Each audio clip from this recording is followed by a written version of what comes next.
Bapa Surgawi, kami bersyukur dan terima kasih Tuhan sudah memimpin kami dari tempat kami ke rumah Tuhan dalam rangka memuji, mengagungkan Tuhan. Terima kasih kami dapat melakukan yang terbaik buat diri kami dan kehidupan kami, dan Tuhan dipermuliakan. Buka pikiran, buka hati, dan buka kehidupan kami, sehingga kami semua paham dan mengerti apa yang Tuhan mau dalam kehidupan ini. Terima kasih Bapa, terima kasih Tuhan Yesus.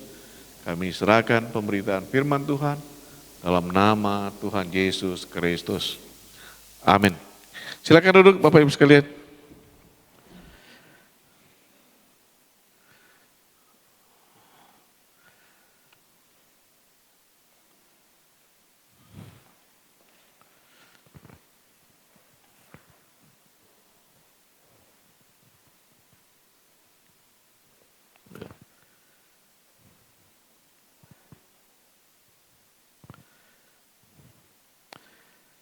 Kita membaca Mazmur 29 ayat 2, tolong ditayangkan. Mazmur 29. Mazmur 29 ayat 2. Bisa? Kita baca sama-sama ya. Mazmur 29 ayat yang kedua. Kita baca sama-sama. 2, 3. Berikanlah kepada Tuhan kemuliaan namanya, sujudlah kepada Tuhan dengan menghiaskan kekudusan. Berikanlah kepada Tuhan kemuliaan namanya, sujudlah kepada Tuhan dengan berhiaskan kekudusan. Saudara sekalian, kita berbicara atau tema khotbah kita minggu ini, hari ini, yaitu beribadah itu bermanfaat ya, tapi malas melakukannya ya. Bukan sulit tetapi malas ya. Ibadah bermanfaat tetapi malas melakukannya. Nah, di dalam pembacaan kita itu dikatakan jelas itu saudara sekalian, kita datang beribadah kepada Tuhan dalam rangka untuk memuliakan Tuhan. Nah, jadi saya ingin secara singkat mengajak kita memikirkan ini. Arti ibadah itu mempersembahkan ya. Mempersembahkan sebenarnya lebih dalam lagi, mempersembahkan seluruh kehidupan kepada Tuhan. Seluruh kehidupan. Jadi kalau seluruh kehidupan itu termasuk jiwa, roh, dan tubuh kita. Kita mempersembahkan seluruh kehidupan kita, tubuh, jiwa, dan roh kita. Nah, itu ibadah namanya Bapak Ibu sekalian. Itulah arti salah satu berarti ibadah. Ibadah sesuatu yang dilakukan untuk memuliakan Tuhan, kata firman Allah. Kita mempersembahkan seluruh kehidupan kita, tetapi untuk memuliakan Tuhan. Ya, bukan untuk kita, bukan untuk manusia. Tetapi kita mempersembahkan tubuh kita, seluruh kehidupan kita, apa yang ada pada kita, itu untuk kemuliaan Tuhan. Ya, ingat ini, fokusnya, arahnya untuk kemuliaan Tuhan. Nah, Bapak Ibu sekalian yang kekasih dalam Yesus, kita beribadah itu karena merespon atas keselamatan, atas penebusan yang Tuhan berikan. Saya, Bapak Ibu sudah ditebus, sudah diselamatkan Tuhan, maka kita beribadah. Ya, beribadah kepada Tuhan. Saya, saudara, kita semua adalah orang-orang yang telah ditebus dan diselamatkan Tuhan, maka kita beribadah. Ya. Jadi ini jelas dalam arti ibadah itu Bapak Ibu sekalian yang kekasih dalam Yesus. Nah, secara singkat ingin saya katakan, kita beribadah itu kita bersama-sama dengan Tuhan. Ya, kita bersama-sama dengan Tuhan yang tidak kelihatan, tetapi ada bersama-sama kita. Ya, jadi dalam teks kita beribadah, kita bersama-sama dengan Tuhan dan sesama kita umat Tuhan. Maka ibadah itu penting, maka ibadah itu perlu, karena kita dalam ibadah itu bersama-sama dengan Tuhan dan sesama kita. Maka tidak benar dan tidak tepat kalau ada orang mengatakan 2-3 orang berkumpul di situ Tuhan hadir dan tidak perlu lagi bergereja. Ya. Kita beribadah dalam rangka bersama-sama. Tekanannya bersama-sama memuliakan Tuhan dan bersama-sama dengan Tuhan. Nah, ini ibadah Bapak Ibu sekalian yang kekasih dalam Yesus. Jadi saudara dan saya, kita simpulkan di sini, beribadah itu ialah suatu pelayanan kepada Allah. Jadi Bapak Ibu sekalian, ibadah itu suatu pelayanan kepada Allah yang mempersembahkan tubuh, jiwa dan roh kita dengan tindakan, ya, dengan gerak kita. Artinya ada sesuatu yang kita lakukan dalam rangka yang pelayanan kepada Tuhan secara menyeluruh. Itu arti ibadah dengan tindakan dalam rangka sikap hormat, ya, sikap hormat dan memuja Tuhan. Ya. Nah ini kadang-kala misalnya menurut Bapak Ibu kira-kira kalau kita sedang beribadah itu kita ngobrol dengan kiri kanan kita, hormat enggak gitu ya? Hormat enggak kepada? Gimana? Enggak ya? Nah jadi dalam rangka di situ saudara sekalian kita beribadah dalam rangka mempersembahkan bentuk pelayanan kita yang kita berikan kepada Tuhan dalam rangka tunduk, hormat dan ketaatan kita kepada Tuhan. Ini arti ibadah itu. Itulah arti ibadah. Nah jadi Bapak Ibu sekalian yang kekasih dalam Yesus. Nah apa yang menjadi, mengapa kita beribadah? Saya ingin tegaskan lagi, mengapa kita beribadah? Yang pertama karena saya dan saudara ditebus Tuhan. Ya? Karena saudara dan saya diselamatkan oleh Tuhan. Karena saudara dan saya mendapatkan perintah dari Tuhan, maka kita beribadah. Jadi 3 hal yang paling utama di sini. Saya telah ditebus, saya telah diselamatkan, saya diperintahkan Tuhan, maka saya beribadah. Dengan demikian, saya mengagungkan dan menyembah Tuhan. Nah, kalau orang belum merasa diselamatkan, belum pasti diselamatkan, maka dia enggan berbakti. Nanti kita akan lihat mengapa orang atau penyebab orang yang tidak beribadah. Nah jadi saya ingin tekankan lagi dan ulangi lagi, mengapa kita beribadah? Saudara dan saya beribadah karena telah ditebus oleh Tuhan. Di kayu salib Tuhan sudah menggantikan kita dan menebus kita dari semuanya. Yang kedua, kita telah diselamatkan, pasti diselamatkan oleh Tuhan karena kita percaya dan terima Yesus. Yang ketiga, kita mendapatkan instruksi daripada Tuhan beribadah. Jangan menjauhkan dari pertemuan-pertemuan ibadah kita. Ya, jangan menjauhkan dari pertemuan. Perintah Tuhan. Ya. Nah, dengan demikian manfaatnya apa? Saudara sekalian, manfaat ibadah itu, kalau kita membaca Ulangan pasal 28 ayat 1-3, jika engkau mendengar dan melakukan perintah-perintahku dengan sungguh-sungguh, maka diberkatilah engkau ya di rumahmu, di ladangmu, di usahamu, buah kandunganmu dan sebagainya. Jadi ibadah itu saya katakan tadi adalah salah satu perintah Tuhan, beribadahlah kepada kamu. Maka orang yang melakukan firman Allah itu berkat Tuhan dicurahkan. Hidupnya diberkati. Nah, jadi apa manfaatnya kita beribadah? Karena kita melaksanakan perintah Tuhan, maka Tuhan memberkati kehidupan kita. Tuhan memberkati kita di dalam keluarga kita, dalam hidup kita. Juga di dalam ya usaha dan pelayanan kita. Karena kita melakukan perintah Tuhan. Jika engkau mendengar dan melakukan perintahku dengan sungguh-sungguh, firman ini, maka diberkatilah engkau. Maka Bapak Ibu sekalian, saya mengajak kita beribadah dengan sungguh-sungguh. Ya, karena kita melaksanakan firman Allah, dampak daripada melaksanakan perintah Allah, maka Tuhan memberkati kehidupan kita. Jangan karena terpaksa, jangan karena ikut-ikutan. Ditebus, diselamatkan, dan perintah Tuhan. Perintah Tuhan itu mengandung suatu berkat Allah diberikan kepada kita. Nah itu yang pertama. Yang kedua, saudara sekalian, berkat manfaat beribadah itu, saudara sekalian hadir ya sudah memberkati ya. Kadangkala konsep orang kalau kita diberi sesuatu, maka kita baru memberkati. Saudara sekalian, Bapak, Ibu, dan saya kita hadir beribadah ini, Bapak, Ibu, dan kita semua sudah memberkati sesama kita. Ya, sudah memberkati. Jadi ini bukan saja kita langsung berikan, wah ini sesuatu kita berikan. Hadir dalam ibadah itu kita sudah memberkati sesama kita. Maka sangat penting dan perlu kita beribadah itu. Ya, kita harus rubah pikiran kita memberkati itu kalau kita memberi sesuatu. Tidak. Kita hadir dalam ibadah, Bapak Ibu sudah memberkati sesama kita.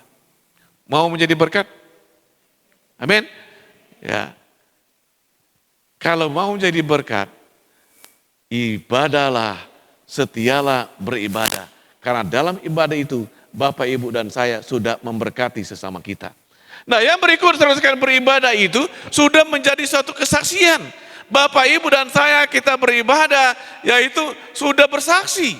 Kita tidak berkata-kata di dalam menceritakan tentang Tuhan, tapi kita pergi ke gereja, kita pergi beribadah. Saudara dan saya sudah bersaksi. Ya, saya ingat waktu periode yang lalu itu Pak Konarto bilang ke dalam persekutuan majelis, wah ini mau kemana Pak Kun? Mau ke gereja, karena tampil beda, ya, tampil beda, karena beliau majelis baca warta dan sebagainya, harus pakai dasi dan sebagainya. Sudah menjadi suatu kesaksian. Bapak Ibu berangkat ke gereja, berangkat beribadah, itu sudah bersaksi, menjelaskan, menyatakan bahwa Bapak, Ibu, dan saya adalah orang-orang yang ditebus, orang-orang yang diselamatkan, orang-orang yang percaya Tuhan. Kita tidak berbicara, tetapi gerak, tingkah laku, dan cara kita sudah memberikan suatu kesaksian. Bukan berarti kita tidak perlu berkata-kata, tetapi saya katakan ibadah itu, manfaat ibadah itu sudah menyatakan salah satu bentuk, salah satu cara, suatu yang kita kerjakan untuk bersaksi, menyatakan kepada dunia ini, kepada orang lain, bahwa saudara dan saya telah ditebus, telah diselamatkan oleh Tuhan. Nah, itu manfaat beribadah. Yang berikut manfaat beribadah itu saudara sekalian, ibadah itu memberikan semangat, ya, memberikan semangat kepada kita. Jadi sebenarnya ibadah itu memberikan dorongan, menggerakkan, menguatkan kita, memberikan semangat kepada kita untuk beraktivitas, untuk berjuang, bekerja. Karena apa? Karena di dalam ibadah itu kita mendengar firman Tuhan, arahan firman Tuhan, dan janji-janji Tuhan. Maka memberikan semangat, seperti saya katakan tadi, jika engkau mendengar dan melakukan perintah-perintahku dengan sungguh-sungguh, diberkatilah engkau. Maka saudara sekalian, ibadah itu memberikan semangat karena akan berdampak di dalam kehidupan kita, di dalam pekerjaan kita, di dalam usaha kita. Berikan spirit, memberikan dorongan, memberikan semangat kepada kita. Maka Bapak Ibu sekalian, kita harus setia kepada Tuhan. Utamakan, wah hari Minggu ibadah ini, ya, kan begitu. Bapak Ibu sekalian, kita perlu menyadari hal ini, manfaat ini. Nah, yang berikut saudara sekalian, manfaat kita berbakti, ya, kita mengerti bahwa kita ini adalah orang yang berguna, ya. Jadi saudara sekalian, kalau kita dikatakan tadi kita menjadi berkat, kita menjadi saksi, kita juga dapat saling menguatkan, berarti saya dan saudara adalah orang-orang yang, ya, berguna bagi Tuhan. Bapak, Ibu, dan saya dipakai Tuhan di dalam kehidupan ini. Jadi kita bukan sekedar hidup di bumi ini, tapi hidup untuk menjadi berkat dan kata Tuhan berguna. Maka dia tugaskan, dia suruh kita melayani dan sebagainya, berbakti. Nah, artinya apa? Jadi pola pikir kita dan pola pandang kita dalam hal ini, saya adalah orang yang berguna bagi Tuhan dan sesama. Saudara dan saya adalah orang-orang yang bermanfaat bagi Tuhan dan bagi sesama. Artinya kita semua adalah orang-orang yang berguna. Semua orang berguna. Jadi tidak ada yang merasa, wah saya kecil, saya tidak ada gunanya. Semua kita adalah orang-orang yang berguna bagi Tuhan dan bagi sesama. Amin. Berguna. Kalau kita tidak merasa berguna, maka kita akan mengecilkan diri. Maka terjadi putus asa dan kita bunuh diri. Karena kita merasa tidak berguna lagi. Tidak ada manfaatnya lagi saya hidup di bumi ini. Tidak berguna lagi, tidak ada manfaatnya. Bunuh diri. Tetapi ingin saya katakan, saudara dan saya adalah orang-orang yang berguna bagi Tuhan dan sesama. Berguna. Katakan kepada dirimu sendiri, aku adalah orang-orang yang berguna. Katakan kepada dirimu, aku orang berguna. Saya ini orang berguna. Bukan orang recehan. Orang yang berguna. Nah, yang berikut Bapak sekalian, dengan demikian apa yang kita simpulkan di sini dalam manfaat ini, maka kita semua mendapatkan ketenangan hidup, berpikir secara jernih, memiliki semangat hidup, memiliki masa depan yang cerah. Nah, jadi ini kesimpulan kita, manfaat kita berbakti itu. Kita mendapatkan ketenangan hidup. Ketenangan hidup itu tidak ada jualannya. Ya. Ketenangan hidup dan kedamaian sukacita itu tidak ada di toko atau di mana saja di situ, tidak ada. Ketenangan hidup tatkala kita dekat dengan Tuhan, bersama-sama dengan Tuhan. Dan demikian manfaat kita berbakti itu kesimpulan, berpikir secara jernih. Karena kita diberikan pencerahan, diberikan penjelasan dan sebagainya, maka pikiran kita jernih. Kita memiliki semangat hidup, semangat perjuangan lagi. Dulu mungkin sudah lemas karena gagal dan kita belum berhasil sebagainya. Sekarang bersemangat, kemarin tidak melangkah lagi, sekarang melangkah lagi. Karena ada pemikiran yang jernih dan memberikan semangat dalam hidup ini. Selain itu, manfaat beribadah itu menjelaskan, memberitahukan kepada kita bahwa hidup ya bermasa depan yang cerah. Jadi, Bapak Ibu sekalian, orang yang berbakti itu dia memahami, dia mengerti bahwa dia hidup bermasa depan. Bermasa depan. Bukan masuk jurang, tetapi adalah masuk surgawi yang Tuhan siapkan. Di dalam perjuangan ada berkat Allah, ada pertolongan Tuhan, ada anugerah Allah dalam kehidupan dia. Maka dia bersemangat. Kalau Bapak Ibu tidak bersemangat lagi berjuang, perlu periksa. Apakah Bapak Ibu dan saya betul-betul melaksanakan ibadah kita, beribadah itu dengan sungguh-sungguh. Kalau sudah mulai ciut gitu, sudah periksa diri kita. Nah, dengan demikian apa yang kita pahami dalam rangka itulah ya manfaatnya.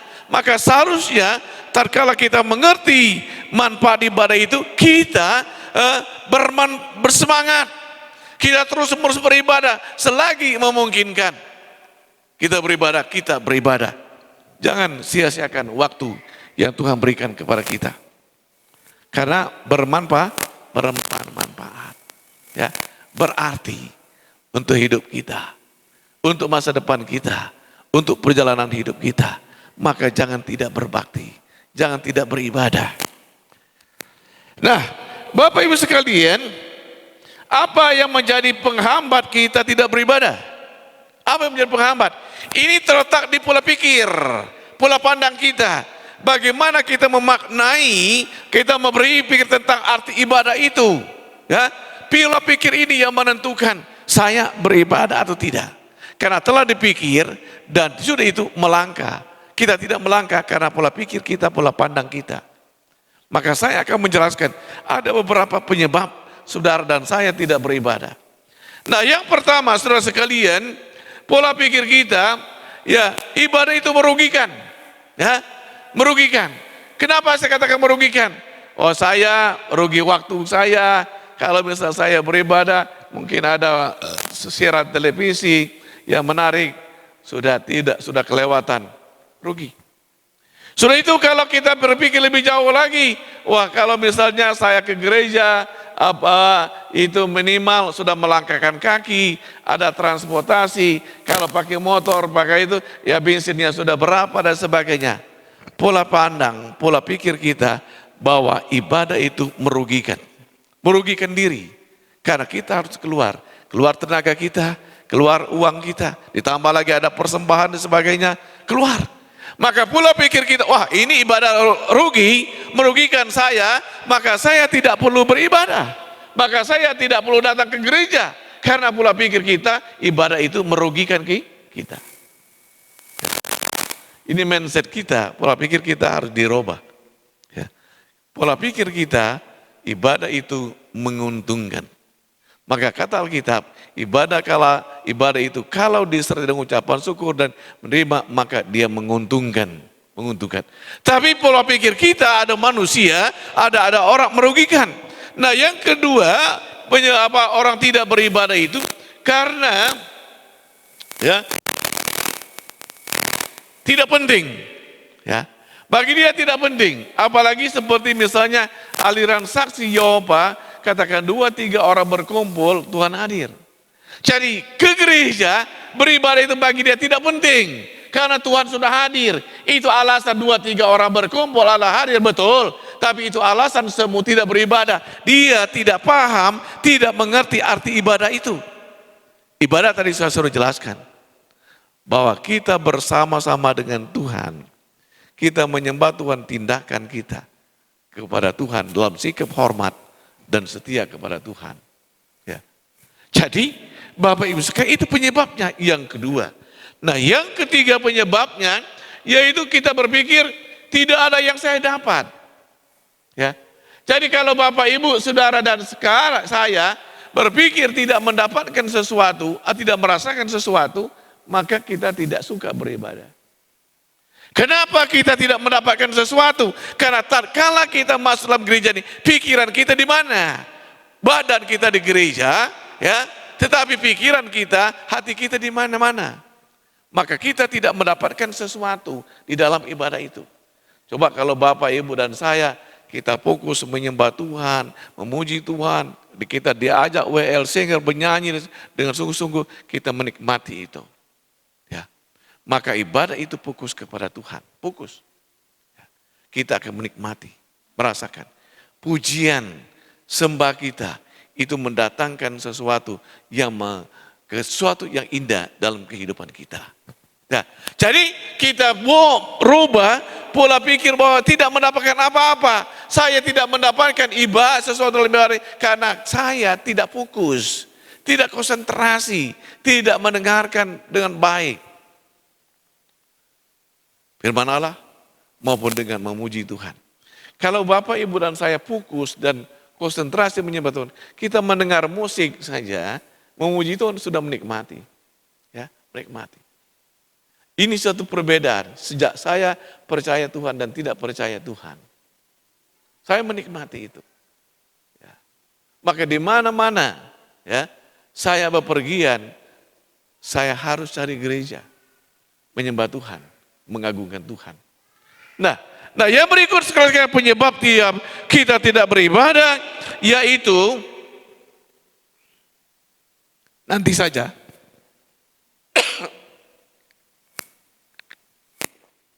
Nanti saja. Ya, ini ada pikiran nanti saja. Ya, saya pikir minggu depan masih ada. Ya, nanti saja. Sama dengan seorang ibu, ya dia mau pelayanan setelah pensiun, ya karena dia belum sih nanti saja pelayanannya. Ya. Tapi sayang, saya pernah cerita bahwa setelah belum pensiun dia sudah dipanggil Tuhan, sehingga tidak ada kesempatan bagi dia untuk melayani. Karena apa? Pola pikirnya nanti saja, nanti saya pensiun. Ya, belum sempat pensiun sudah dipanggil Tuhan, maka dia tidak melayani. Jangan contoh semacam itu. Jangan berpola pikir semacam itu. Selagi ada kesempatan, selagi ada waktu, gunakan untuk menyembah Tuhan, untuk beribadah kepada Tuhan, dan untuk melayani Tuhan. Nah, banyak orang dihebohkan hari-hari ini, ada seorang penyanyi baru butar-butar, meninggal kan. Ya, umur 23 tahun, ya dia meninggal. Dia melayani bersama kekasihnya, dia bisa melayani di situ. Tapi umur 23 tahun sudah dipanggil Tuhan. Tidak banyak waktu. Tapi puji Tuhan dia sudah sempat melayani dan sebagainya selagi hidupnya. Gunakan kesempatan untuk beribadah. Nah, dengan demikian Bapak sekalian kesimpulan kita dalam rangka belum kesimpulan mengatasinya. Bagaimana cara mengatasinya? Cara mengatasi tidak beribadah yang pertama, kita harus sadar ibadah itu penting. Ya? Ibadah itu penting. Ibadah itu bermanfaat. Ibadah itu berguna. Ibadah itu kesempatan bersama-sama dengan Tuhan dan sesama. Itu yang pertama. Sadar ibadah itu penting. Yang kedua, kita sadar ibadah itu bermanfaat. Bukan sekedar kita datang ke gereja, duduk dan sebagainya. Ya kalau seperti orang di DPR, ada goyoan bahwa UUD itu dan sebagainya itu. Bukan. Kita sadar bahwa ibadah itu bermanfaat dalam kehidupan kita. Kita tidak dapat uang, kita tidak dapat sesuatu di situ. Kita dapat menikmati kehidupan ini dan masa depan dan pekerjaan kita diberkati Tuhan. Maka cara mengatasinya, sadar ibadah itu bermanfaat. Ya, sangat besar manfaatnya. Yang berikut, mengatasinya supaya kita tetap setia beribadah. Beribadah itu bernilai tinggi. Bernilai. Bukan kecil. Bukan istilahnya recehan. Tetapi ibadah itu bernilai besar bagi orang yang melaksanakan sebagaimana arti ibadah itu. Bernilai besar. Kalau kita menyadari bahwa ibadah itu bernilai besar, bernilai tinggi, maka kita akan setia beribadah. Kita akan setia memuliakan Tuhan. Kita setia menyembah Tuhan meskipun itu membayar harga. Saya kadang-kadang tempo hari saya di Nias, mereka datang dari daerah, ya mereka setengah hari dalam perjalanan untuk beribadah. Luar biasa.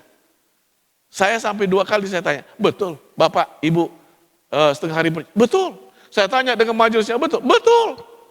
Beribadah. Karena berasa pentingnya. Suatu saat di Kalimantan, itu jam 4 pagi mereka berangkat beribadah. Karena tempatnya jauh, jalan kaki itu, jalan kaki. Jam 4 pagi. Kalau saya pelayanan di Kalimantan di jam 5 pagi saya sudah pergi dari kampung ke kampung.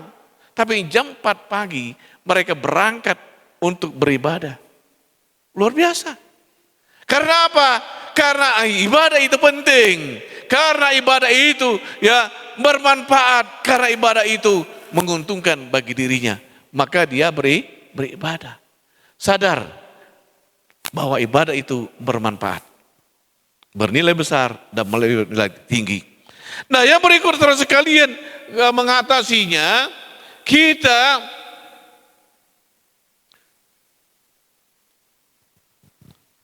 satu jam saja ibadah itu ya. Kita 1 jam. 1 jam lewat sedikit lah ya. 15 menit lah begitu.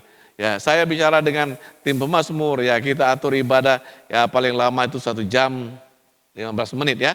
Gitu. Dah, jadi 1 jam saja kita berikan untuk Tuhan sulit. Bagaimana yang lain, bagaimana hidup kita, yang lain kita bisa persembahkan 1 jam sulit. Maka pola pikir kita harus berubah. Saya mendapatkan waktu dari Tuhan 24 jam sehari. Ya. Saya berikan kepada Tuhan 1 jam seperempat. Majelis lebih lama ya, karena ada pekerjaannya. Ya. Itu 1 minggu. Ya. 1 hari 24 jam. 1 jam setengah lah kita kasih itu untuk Tuhan. Masih berat. Ya. Masih berat. Seminggu ya 1 kali. Ya. Coba kalau kita misalnya semua kembali kepada Tuhan. Sekarang bertepatan kita libur dan banyak yang pulang ya, berlibur. Banyak orang yang tidak beribadah. Kalau kita semua datang kembali beribadah, saya pikir tempat kita penuh. Ya. Tapi karena memberikan waktu 1,5 jam saja sulit, ya, maka kita tidak beribadah. Manfaatnya tidak paham. Dan kita memberikan sesuatu 1,5 jam sulit, apalagi untuk seluruh kehidupan ini. Nah, dengan demikian Bapak Ibu sekalian yang kekasih dalam Yesus Kristus, menjadi kesimpulan kita dalam beribadah itu, ingatlah beribadah itu memiliki manfaat. Bukan saja memiliki, beribadah itu bermanfaat, berguna bagi kita. Membuat saudara dan saya paham, mengerti, saya ini bukan orang yang tidak berguna bagi Tuhan dan sesama, tetapi saya adalah orang yang berguna, orang yang bermanfaat bagi sesama dan bagi Tuhan, maka saya beribadah. Yang berikut saudara sekalian, kita sadar manfaat ibadah itu besar. Besar. Tidak ada yang kita dapat. Kalau saudara dan saya bekerja atau usaha kita, misalnya kerja kita satu bulan dapat uang dan sebagainya. Kalau kita misalnya usaha dagang dan sebagainya, kita dapat untung dan sebagainya. Tetapi tidak mengisi yang paling dalam kehidupan ini. Ketenangan hidup dan sebagainya, ada masa depan yang cerah. Ibadah memberikan masa depan, memberikan kehidupan kita, memberikan semangat. Kita tidak hanya dapat sesuatu materi saja, tetapi kita mendapatkan segala-galanya. Materi ada janji Tuhan, saya katakan tadi, melakukan diberkatilah usahamu dan sebagainya. Ya, itu harus sadar. Nah, yang berikut kita harus sadar Bapak Ibu sekalian, dalam rangka hidup ini, kita telah melakukan yang bermanfaat. Nah, jadi kalau saya saudara beribadah, kita harus sadar saya ini sudah melakukan yang bermanfaat untuk diri saya, untuk sesama, untuk memuliakan Tuhan. Sudah melakukan sesuatu yang berguna bagi Tuhan dan sesama kita. Sadar itu. Ya. Pola pikir kita berubah sekarang. Saya melakukan sesuatu yang bermanfaat. Saya melakukan bermanfaat. Ya. Nah, yang terakhir yang sampaikan dalam rangka kita hari ini saudara sekalian, yaitu jangan berpikir ya ada minggu depan, ya, buang itu. Minggu depan masih ada waktu untuk ibadah, masih ada hari Minggu, karena kita tidak tahu hari esok kita. Maka gunakan setiap ada kesempatan untuk beribadah kepada Tuhan. Biarlah firman Allah ini menolong kita, mengingatkan kita betapa besarnya manfaat ibadah itu dan berikan suatu dorongan, suatu semangat kepada kita untuk dapat berbakti, menyembah dan mengagungkan Tuhan. Kita berdoa. Bapa Surgawi, kami bersyukur dan terima kasih untuk firman Allah yang boleh mengingatkan kami, mengarahkan kami dan membimbing kami. Suara hamba-Mu sudah selesai dan biarlah Tuhan terus menerus menjelaskan kepada kami semua. Terima kasih, berkatilah semua umat Tuhan, berkati pekerjaannya, berkati kehidupannya. Dalam nama Tuhan Yesus kami berdoa. Amin.